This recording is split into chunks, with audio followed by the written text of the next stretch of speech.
বাগেরহাট জেলা বিএনপির সিনিয়র যুগ্ম আহ্বায়ক আমার খেলাফত মজলিস সহ আমাদের বাগেরহাট সদর উপজেলা 10টি ইউনিয়ন যদি না বুঝে করে থাকেন আমরা প্রতিবাদ জানালাম, দাবি জানালাম, আপনারা আমাদের দাবি মেনে নিয়ে 3 আসনের প্রস্তাবকে বাতিল করে দিয়ে 4টি আসনকে পুনর্বহাল করবেন। আজকে আমরা জানতে পারলাম রাতের অন্ধকারে সাংবিধানিক পদে দায়িত্ব পালন করছে এই নির্বাচন কমিশন, সিইসি সহ নির্বাচন কমিশন।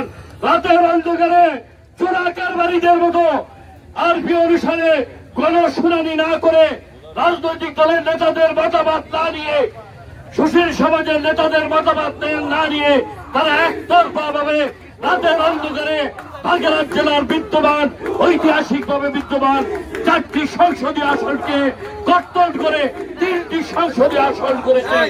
আমরা এর তীব্র নিন্দা, প্রতিবাদ, ধিক্কার জানাই। এই নির্বাচন কমিশনের উপর খুনি হাসিনার ভূত সওয়ার হয়েছে। এই ভূত আমাদেরকে ছাড়াতে হবে।